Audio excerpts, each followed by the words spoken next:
Yo, yo. So, just a market review because I couldn't record. This is just for my own study. Really just going back after I watched ICT's first base, I think it's called Knowing Your Model Will Perform. Um, and really this is just a testament to, first of all, just really just saying like, goddamn, like ICT is different, bro. He is different. Look at this. Um, I had like several different entries for something that I was trying to do, and well, my model is pretty much I take the macro time and break it up into four quadrants for 5 days out of the week. Um, I label those days based on what the chart is giving, and I essentially like take the trade based off like what level of liquidity the macro takes out. So if you heard ICT speak, it's like 950 to 1010, that the macro will take out level of liquidity, which you do see here. Like it built, engineered this first. Basically, I would actually, I'd actually move this around, to be honest. I made this mistake when I first saw the chart. Now I'll go into the 1 minute um, as I was working and um, I was basically trying to do a lot or the most at once. Um, so yeah, I was not on the 3 minute. Hindsight wise, honestly speaking, the more and more that I backtest, I'm starting to realize that I should be on the 3 minute. I need to stop using the one. The 1 minute is giving me not mixed signals, but it's confusing the trade I should be taking. And what I mean by that is this. On the 1 minute, there,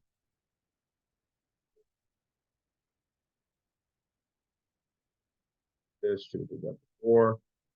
In the 1 minute, you see how it started coming up like this and then accumulating. I was saying that this was going to be X. Um, yeah, so X and then A and then M and then D. Just based on the 1 minute. And that's kind of like the issue. Like when you look on the 3 minute, you realize higher time frame wise, this is really just consolidation. And then as it moves into the 10 o'clock era, doesn't mean that this is not consolidation or this is not an accumulation phase. It just means that it's doing exactly what ICT was supposed to do. So what ICT said it was supposed to do, which is take take out liquidity. It engineered liquidity like to be taken first. So I shouldn't be taking shorts until it takes out this first. So this is where it gets a little confusing or a little bit complicated because you're like it. I'm confusing the issue basically. I'm confusing what I'm really going after. I was saying that, or at least in my head, my thesis was it's been selling down this whole morning, keeps going down, keeps going down. It needs to take out some level of buy side liquidity for it to continue.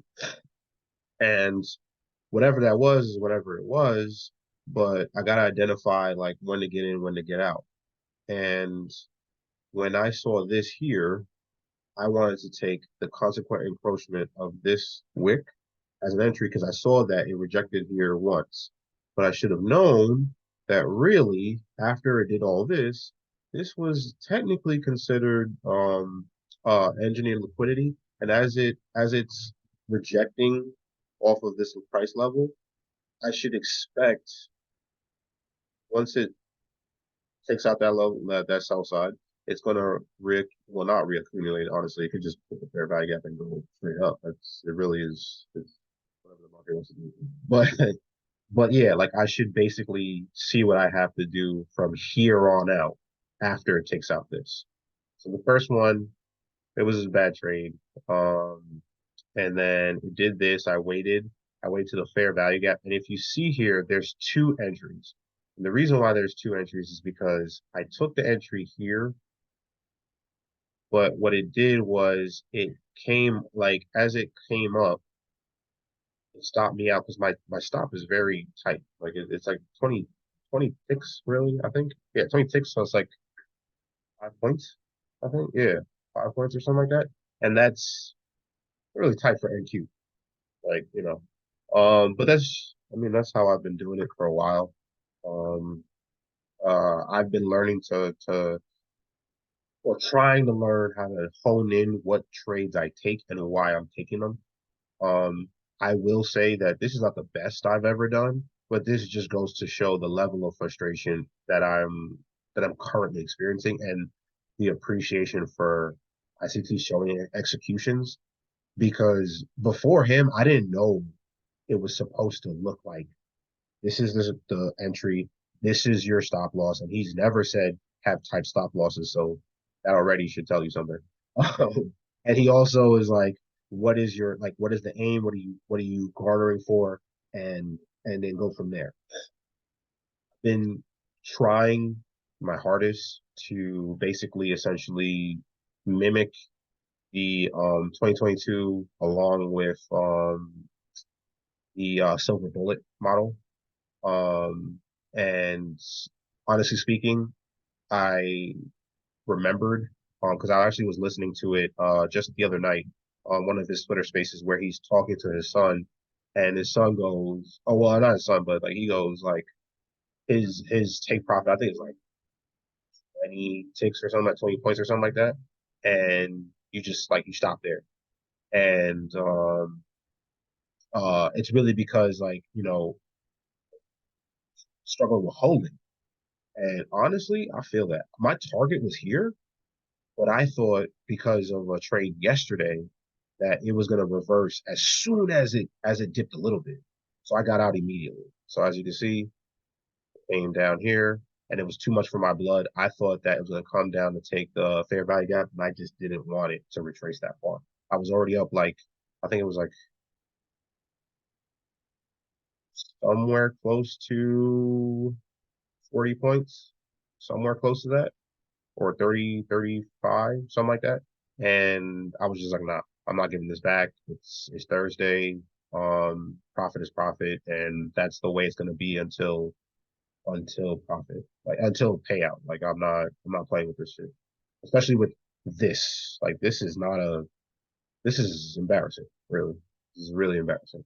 Um, so yeah, fair value gap trade. The first one didn't work just because of my stop being so tight. As you can see, the second entry was really here because I was confident, but I knew that my stop was too tight, and I figured that because it was below this, like it was the half of the wick.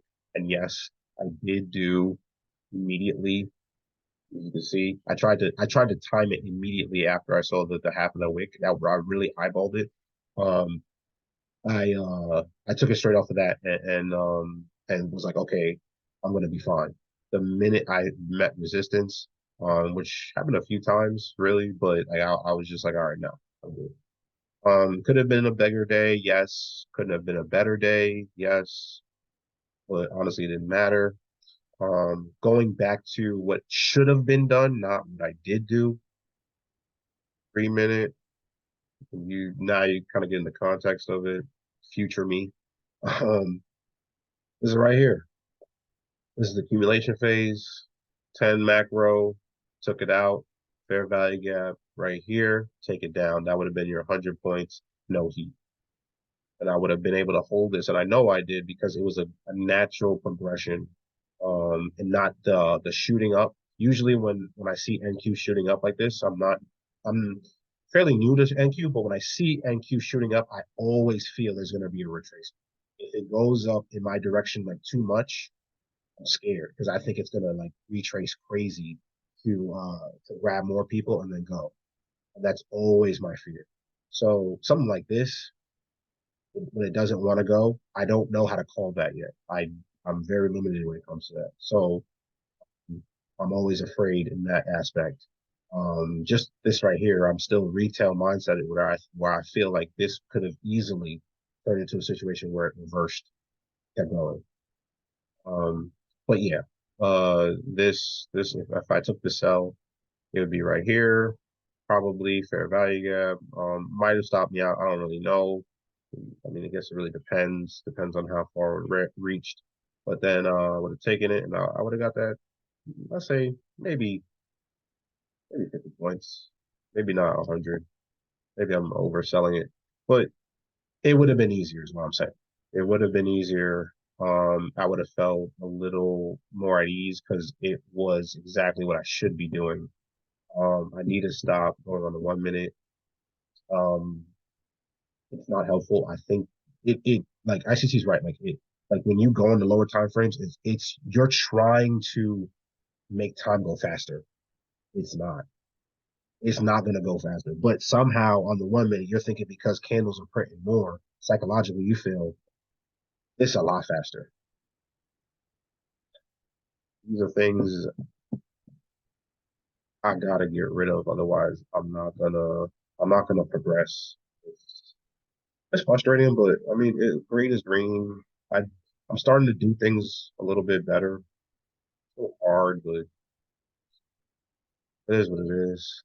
Um, I do understand that these are like the toughest market conditions out of the year. Just because like the tail end less predictable. You have more people going leaving out the market, like not touching it because they're just like, nah, this is poison. Um, and I get it. I get it. It's very, very unpredictable. But